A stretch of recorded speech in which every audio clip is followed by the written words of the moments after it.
இந்த வீடியோ கொஞ்சம் பாருங்களே. ஒரு மரத்துக்கு கீழே ஒரு பெரிய மரக்கட்டை யாரோ தொங்க போட்டிருந்தாங்க. அந்த வழியா வந்த ஒரு கருப்பு கரடிக்கு அது தொந்தரவா இருந்துச்சு. அதனால லேசா அதை தட்டுச்சு. மரக்கட்டை திரும்பி வந்து அதோட தோளில் மோதுது. அந்த ஒரு சின்ன அடி கரடியை கோபப்படுத்துது. என்னே திரும்பி அடிக்கிறியான்னு இப்ப பலமா தாக்குது. மரக்கட்டை உயரமா போய் இன்னும் வேகமா திரும்பி வந்து கரடியின் மேல மோதுது. இந்த தடவை வலி அதிகம், ஆனால் கரடியோட கோபம் அதை விட அதிகம். இப்ப அந்த மரக்கட்டையை உடைச்சே ஆகணும்னு முடிவு பண்ணுது. தன்னோட முழு சக்தியும் சேர்த்து ஓங்கி வெறித்தனமா ஒரு அடி அடிக்குது. மரக்கட்டை இப்ப ரொம்ப உயரமா போயிடுச்சு. மேல போய் ஒரு செகண்ட் நிக்குது. அடுத்த செகண்ட் முழு வேகத்தோட திரும்பி வந்து நேரா கரடியோட தலையை மோதுது. ஒரே அடியில் கரடி பரிதாபமாக இருந்து போகிறது. கரடி இறந்தது என்னமோ மரக்கட்டையால் தான். ஆனா அதுக்கு பவர் கொடுத்தது யாரு? கரடியோட ரியாக்ஷன் தானே. இதுதான் சைக்காலஜில ஃபெஸ்டிங்கர்ஸ் லான்னு சொல்லுவாங்க. ஆக்சுவலா நம்மளை காயப்படுத்துற பல விஷயங்களுக்கு பவர் கிடையாது, நம்ம தான் அதுக்கு பவர் கொடுப்போம்.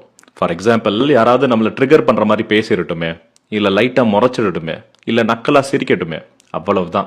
அதை இக்னோர் பண்ணாம தேவையில்லாம ரியாக்ட் பண்ணி நம்ம அவங்கள பவர்ஃபுல்லா மாத்திடுவோம். ஒண்ணு மட்டும் நல்லா புரிஞ்சுக்கோங்க, மத்தவங்க பிரஸ் பண்ற பட்டனுக்குலாம் உங்க ரியாக்ஷன் நீங்க மாத்திக்கிட்டே இருக்காதீங்க. நீங்க ஒன்றும் டிவி கிடையாது.